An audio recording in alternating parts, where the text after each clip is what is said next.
ইয়েটা নিলাম, এই যে স্কেচটা নিলাম, আই গেস প্রিভিয়াসলি গত ক্লাসে দেখিয়েছিলাম তোমাদেরকে, যে হচ্ছে কি বলে যে পেইন্টারের একটা রেসিডেন্সের উপরে আমি হচ্ছে অ্যাবস্ট্রাক্ট ড্রয়িং তৈরি করেছিলাম।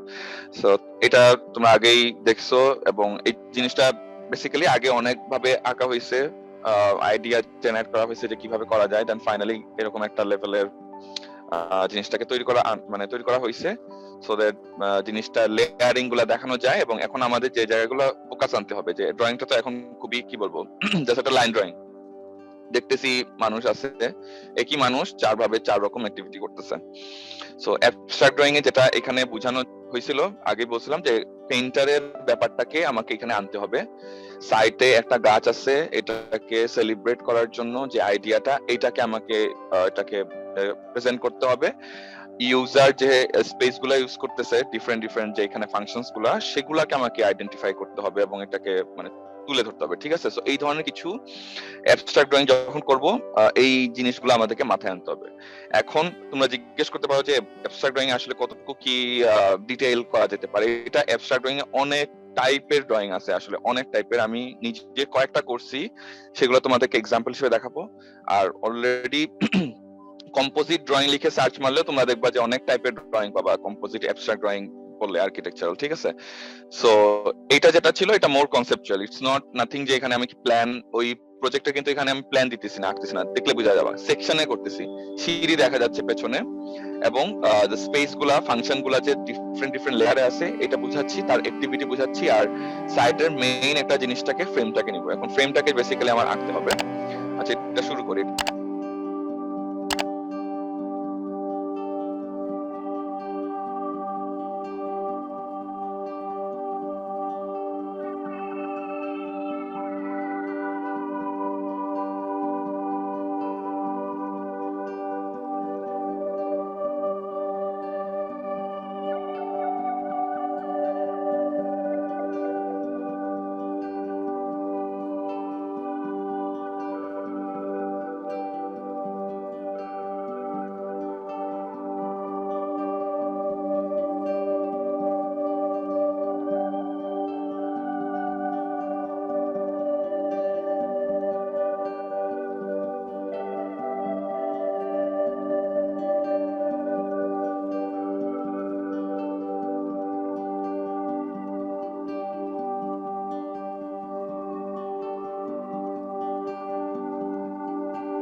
সো এটা হচ্ছে ওভারঅল ইয়ে থাকলো, আর্টিস্টের যেটা, আর চাইলে আরো ডিটেল করা যেতে পারে, যেমন পেইন্টিং এর জায়গাগুলো কিছু করা, বা এখানে কালারের ডটটা দেওয়া, ঠিক আছে? কিচেনের এখানে কোনো আগুনের ওই যে কালার টালার দিতে চাইলেও দেওয়া যেতে পারে। সো যে যার মতো প্রিফারেন্স করতে পারো, সমস্যা নাই। সো এটুকু হচ্ছে, এটা থাকবো। আচ্ছা, এখন যেটা হচ্ছে, এটা তো কি করলাম যে বেসিক্যালি আমি স্কেচ করছি, স্কেচের উপর ফটোশপে ইয়ে করতেছি, কালার এবং ডিফারেন্ট ইয়েগুলো তৈরি করতেছি, ডায়াগ্রামটা তৈরি করতেছি, ঠিক আছে?